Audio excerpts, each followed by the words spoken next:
उत्तर प्रदेश में बीजेपी के नेता संगीत सोम ने साफ कहा है कि औरंगजेब की टॉम हटाने का वक्त आ गया है, क्योंकि उनको कोर्ट पर अब विश्वास नहीं है। उन्होंने कहा औरंगजेब ने जिस तरीके से महिलाओं से बलात्कार किया, जिस तरीके से मंदिर तोड़े, अब ऐसी स्थिति में हमें खुद आगे आना होगा।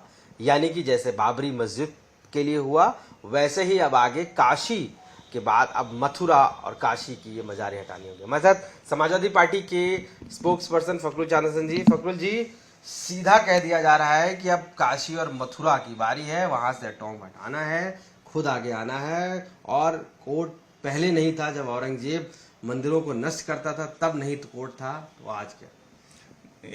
ये बात संगीत सोम कह रहे हैं जो स्लाटर हाउस चलाते हैं, वही है संगीत सोम जो चुनाव हार गए, जिनको जनता ने नकार दिया। आज बाबा साहब का संविधान है, ये वही संगीत सोम है, इनका दल है जो बाबा साहब के संविधान को, कानून को नहीं मानता है। खुलेआम कह रहे हैं कि हम कानून तोड़ेंगे। क्यों? क्योंकि ये भारतीय जनता पार्टी है, इसको बाबा साहब के संविधान में विश्वास नहीं है, जो संविधान ने व्यवस्था दी है उसमें अविश्वास नहीं है। तो कह रहे हैं कि हम कानून तोड़ेंगे। औरंगजेब के समय में बाबा साहब का संविधान नहीं था। भाजपा को बताना चाहिए और स्लाटर हाउस चलाने वाले संगीत सोम को बताना चाहिए कि उनको बाबा साहब के संविधान में विश्वास है या नहीं है। और केवल हिंदू मुसलमान की बात क्यों हो रही है, मंदिर मस्जिद की बात क्यों हो रही है? क्यों उत्तर प्रदेश की बिगड़ी कानून व्यवस्था की बात नहीं हो रही? एक अधिकारी का घर जला दिया जाता है, एक दलित परिवार जब वो घोड़ी से जा रहा होता है उसके साथ क्या व्यवहार होता है, एक योगेश वर्मा जो भारतीय जनता पार्टी के विधायक हैं, जो पिछड़े से वर्ग से आते हैं, उनके साथ क्या व्यवहार होता है? वो सदन नहीं आते हैं। व्यवहार करने वाला उनके साथ कौन है, किस दल से जुड़े हुए लोग हैं? एक पत्रकार की हत्या सीतापुर में होती, क्या कहना है भारतीय जनता पार्टी का? उन नौजवानों पे लाठी चल रही, महंगाई बढ़ी, गरीबी बढ़ी है, क्या कहना है भारतीय जनता पार्टी का?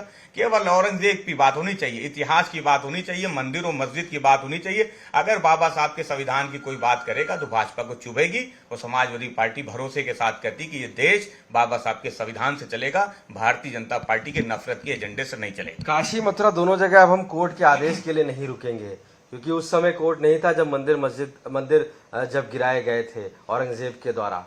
देखिए, हमें पहले भी कहा समाजवादी पार्टी ने कि ये भारतीय जनता पार्टी है, ये कह सकती कि बाबा साहब के संविधान में विश्वास नहीं, न्यायपालिका में विश्वास नहीं। ये तो भारतीय जनता पार्टी का चरित्र है कि भारतीय जनता पार्टी जो बात समाजवादी पार्टी लोकसभा चुनाव में कहती थी कि ये संविधान को बदल देना चाहते हैं, ये बाबा साहब के संविधान में विश्वास नहीं रखते हैं, न्यायपालिका में विश्वास नहीं रखते हैं, तो स्लाटर हाउस चलाने वाले संगीत सोम उसी भाषा का इस्तेमाल कर रहे हैं। जिनको जनता ने नकार दिया, जनता ने हरा दिया, उनके पास मुद्दे क्या बचे हैं? इसी हिंदू मुस्लिम के एजेंडे पे वो अगला चुनाव लड़ना चाहते हैं। स्लाटर हाउस चलाने वाले संगीत सोम चुनाव हारे हैं, इसलिए इस तरीके की भाषा बोल रहे हैं वो।